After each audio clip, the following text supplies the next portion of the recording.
l'essentiel, c'est pour ça qu'il faut travailler ça toute l'année, c'est travailler avec la vitesse du moment.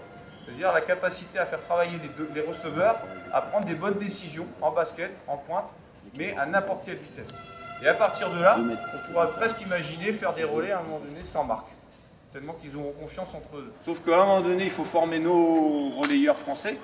Et quand ils arriveront en équipe de France, bah, c'est par-dessous. Donc autant qu'ils soient formés bien, correctement dès le départ. On revient sur la situation. Donc forcément, la paume de main, elle est vers le bas. Et le pouce suffisamment écarté ici. D'accord? Et le coude, ça dépend de la souplesse de chacun. Mais plus ou moins, soit au minimum à hauteur du bassin, ou légèrement derrière le bassin.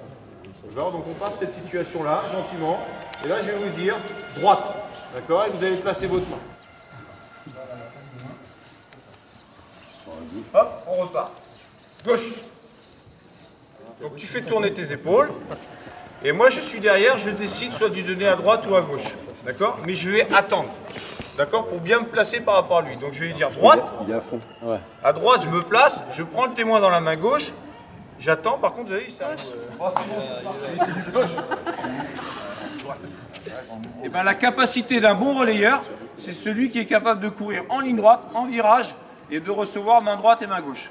D'accord? Et on transmet les deux témoins. D'accord? Vous avez deux témoins au bout là-bas. Les deux témoins, on les transmet. Une fois que ces deux témoins-là sont arrivés, hop, hop, hop, on y est. Hop, on est prêt avec.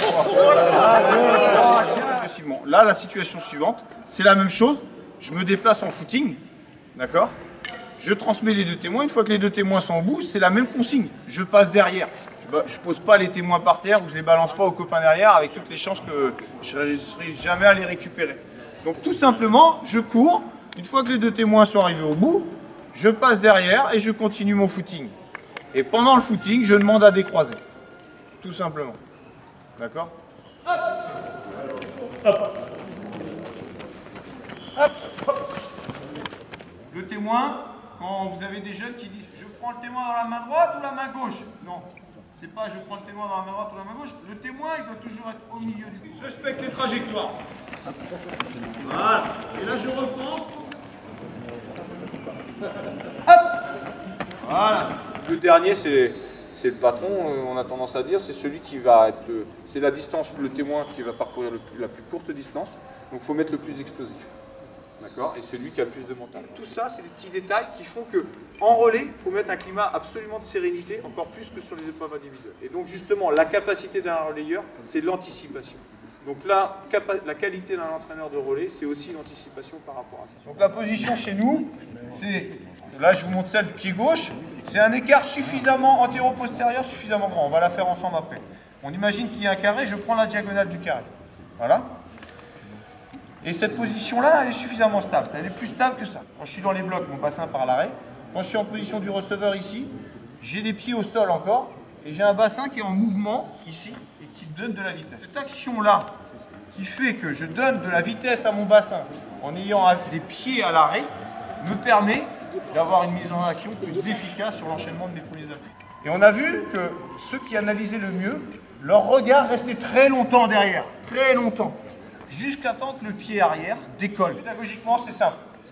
Les deux pieds joints. Voilà. Si on respecte ça, après, il n'y a pas de souci. Deux pieds joints. Je pars sur la diagonale comme si j'imaginais qu'il y avait un carré. Et le regard au-dessus de l'épaule. Et là, tout simplement, je vais chercher à descendre sur les cuisses. Moi, ce qui m'intéresse, et ce qui nous intéresse en sprint, c'est que le bassin se déplace. Donc, dès la position sur des pieds arrêtés ici, mon bassin, il va se déplacer ici à l'arrêt. Quand vous faites de la muscu, vous descendez. C'est la même chose. Je descends sur les cuisses avec un tronc droit. Tout simplement.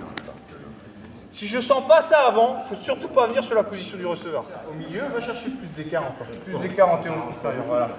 Comme ça. C'est un temps que ça. Ah oui, parce que regarde, sois stable. Voilà, là, il est stable. Je vois bien, il est stable. Fais le passage, je peux. Toi, tu es pas stable. Voilà. Là, je vais lancer le témoin vers le haut. C'est-à-dire dans la position dans laquelle vous êtes. Une fois qu'il est en haut, il va descendre. Et dans cette descente-là, vous allez commencer à travailler sur la position du receveur, sur la flexion des jambes. Et une fois que le témoin touche le sol, votre pied arrière va décoller. Voilà. Allez-y. Voilà. D'accord ? qu'en 4x60, l'idéal, c'est une transmission à mi-zone.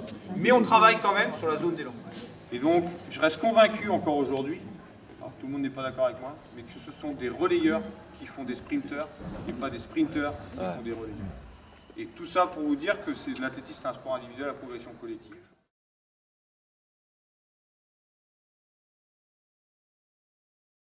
Je me place, je prends le témoin dans la main gauche, j'attends, par contre, vous avez vu, il s'est arrêté complètement. Tu m'as pas dit, hein. On recommence. Droite. On arrête à chaque fois. Non, une fois que tu as les deux témoins. Hop, on est présonné. Au fur et à mesure, on va monter dans les intensités et on n'aura pas fait quasiment de gamme et on n'aura pas forcément des blessés.